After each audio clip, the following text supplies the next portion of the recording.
నిర్గమకాండము 2వ అధ్యాయము.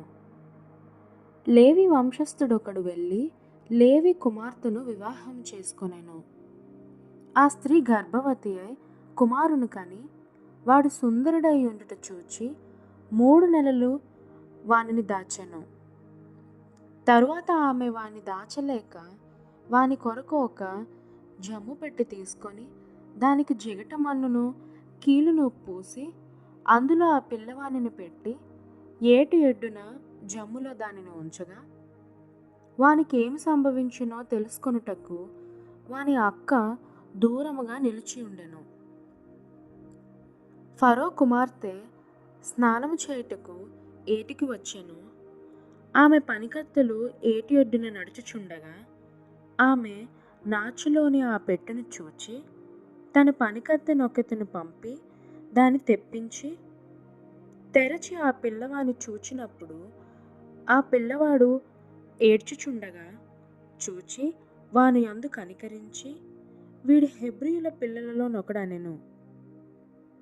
అప్పుడు వాని అక్క ఫరో కుమార్తెతో, నీ కొరకు ఈ పిల్లవాని పెంచుటకు నేను వెళ్ళి హెబ్రీ స్త్రీలలో ఒక దాదిని పిలుచుకొని వత్తునా అనెను. అందుకు ఫరో కుమార్తె వెళ్ళుమని చెప్పగా ఆ చిన్నది వెళ్ళి ఆ బిడ్డ తల్లిని పిలుచుకొని వచ్చెను. ఫరో కుమార్తె ఆమెతో, ఈ బిడ్డను తీసుకొని పోయి నా కొరకు వానికి పాలిచ్చి పెంచుము, నేను నీకు జీతమిచ్చేదనని చెప్పగా ఆ స్త్రీ ఆ బిడ్డను తీసుకొని పోయి పాలిచ్చి పెంచెను. ఆ బిడ్డ పెద్దవాడైన తరువాత ఆమె ఫరో కుమార్తె యొద్దకు అతన్ని తీసుకొని వచ్చెను. అతడు ఆమెకు కుమారుడాయెను. ఆమె నీటిలో నుండి ఇతన్ని తీసెత్తినని చెప్పి అతనికి మోషే అను పేరు పెట్టెను. ఆ దినములలో మోషే పెద్దవాడై తన జనుల యొద్దకు పోయి వారి భారములను చూచెను. అప్పుడు అతడు తన జనులలో ఒక హెబ్రీయుని ఒక ఐగుప్తీయుడు కొట్టగా చూచెను.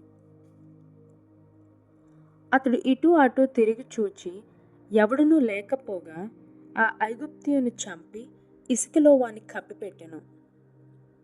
మరునాడు అతడు బయట నడిచి వెళ్ళుచుండగా హెబ్రీయులైన మనుషులిద్దరూ పొట్లాడుచుండిరి.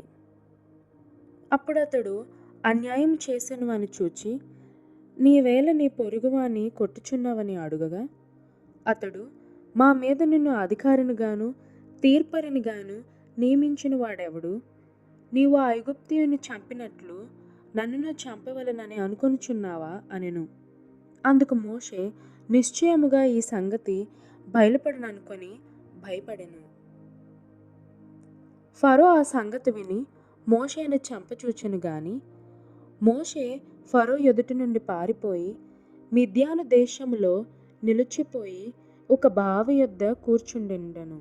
మిద్యాను యాజకునికి 7 కుమార్తెలుండిరి.